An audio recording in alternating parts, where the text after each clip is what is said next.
mga kababayan, mga kaibigan, at mga taga-subaybay na nakikinig sa akin ngayon. Magandang araw sa inyong lahat. Sana mabuti lang din po kayo. Andito na naman tayo. Gusto kong pag-usapan ngayon ang national debt ng ating bansa o yung kabuuan na utang ng ating bansa. Ayon sa data na aking nakalap, mayroon tayong kabuuan na utang na 16.51 trillion pesos. Yung utang na yan, yun po yung kabuuan or yung data nung nagtatapos ang taong 2024. At sa utang na yan, ang ating gobyerno ay nagbabayad ng 670 billion and 500 million pesos as interest sa taon lang din na 2024. Kung mapapansin po natin, mga kababayan, yung 670.5 billion pesos ay sobrang malaking pera.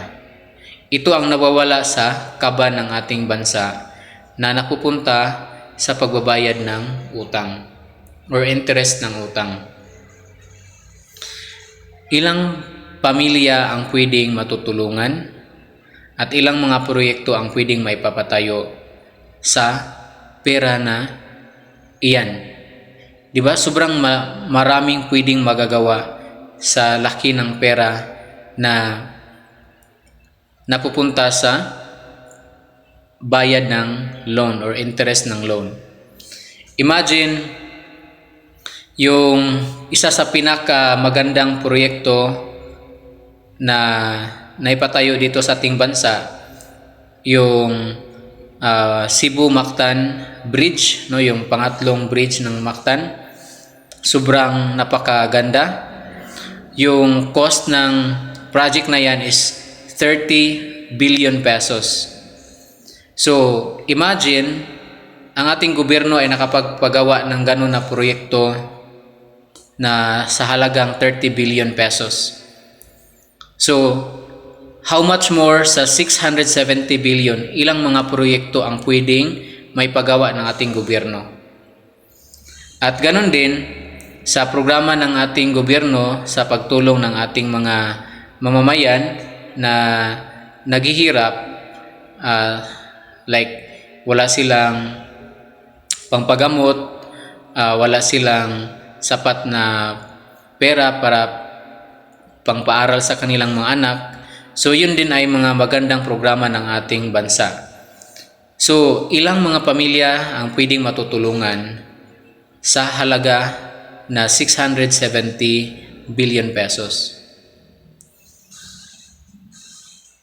Ang punto ko dito, mga kababayan, ay sa laki ng ating utang, wala akong naririnig, or kahit kayo, wala tayong naririnig na mga liderato ngayon or nasa member ng Congress at sa Senate, at ganun din sa mga tumatakbo na pagka-senador at pagka-congressman na gustong tututukan itong problema ng ating bansa, yung pagkabao natin sa utang.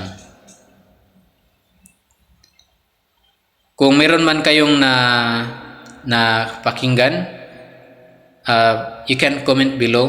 But for me, so far, I didn't hear anyone na gustong tutukan ang problema na ito.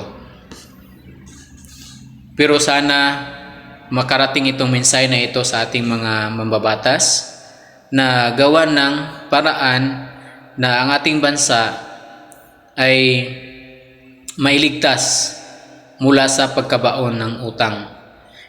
Kasi ang pera na binabayad natin as interest sa loan na yan ay sobrang napakalaki at marami na sanang mga proyekto ang maipagawa at mga pamilya na matutulungan kung hindi mapupunta ang pera na yan sa bayad ng loan or interest ng loan.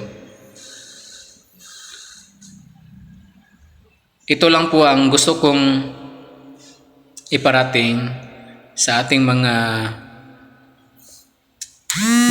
liderato na sana bigyan ng pansin itong napakahalagang issue ng ating bansa.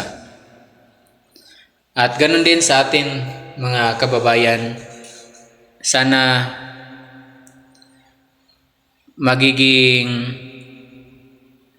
maingat, magiging wise tayo sa pagpili ng ating mga next na mamumuno sa ating bansa, yung mga kandidato na mayroong plano para sulbahin itong problema tungkol sa utang. Dahil napakalubha ang ating problema sa utang.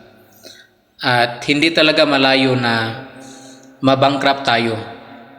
Sa ating bansa ngayon, yung gross domestic product natin o yung GDP natin ay malapit na magkapariha sa total debt ng bansa or total na utang ng ating bansa. Kung mangyayari na malalampasan ng ating bansa ang laki ng utang kaysa gross domestic product, ay siguradong